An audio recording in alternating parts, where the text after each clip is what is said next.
Once upon a time, in a faraway land, there was a big and peaceful forest full of tall green trees and chirping birds. In this forest lived a little squirrel named Mino.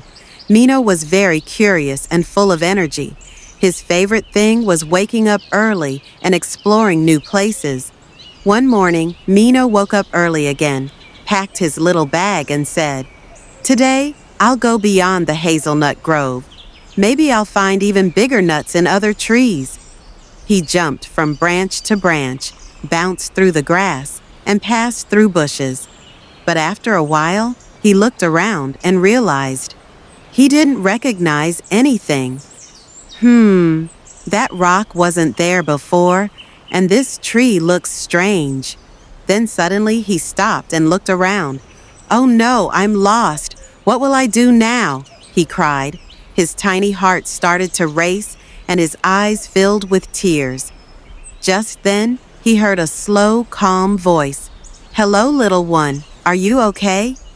He looked up and saw a friendly turtle walking slowly toward him, carrying a tiny umbrella made of leaves on his back. His name was Tospic. Mino quickly explained, "I'm Mino the squirrel. I've lost my way, and I'm very scared." Tospic smiled warmly and said, "Don't worry, Mino. I know this forest very well. I'll help you find your way. But first, take a deep breath, okay?" Tospic and Mino began walking together. Tospic moved slowly but surely, and Mino bounced beside him, asking curious questions. "Have you ever been lost in this forest, Tospic?" "Oh yes, Mino, but someone always helped me. This forest is full of friendship."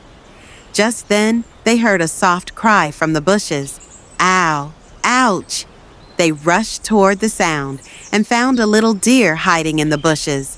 He had hurt his leg and couldn't walk. Mino asked with concern, "Are you in pain?" The deer nodded. "My leg hurts a lot. I've been stuck here." Tospic thought for a moment. "There are cool, soft leaves by the nearby stream. Mino, you're fast. Could you go and bring some?" "Of course," said Mino, and ran off quickly toward the stream. Soon he returned with fresh green leaves in his mouth. Tospic gently wrapped them around the deer's leg. The little deer smiled with relief. "Thank you so much. You're true friends. I'm glad you came." Then he turned to Mino and said, "Is your home next to the big oak tree? I know where that is. I can take you there." The three friends started walking together. Birds sang above them. Butterflies danced around them. Mino no longer felt alone. He had friends who cared. Finally, the big oak tree appeared. Mino shouted with joy, "There it is! That's my home!" Tospic and the deer smiled too. Mino hugged his friends tightly and said, "Thank you both so much. I'll never forget you." From that day on, the three became best friends. They played together, explored the forest, and always helped one another. And the story ends here. Mino, Tospic, and the little deer are now peacefully asleep. Sweet dreams, little ones. See you again in the next adventure.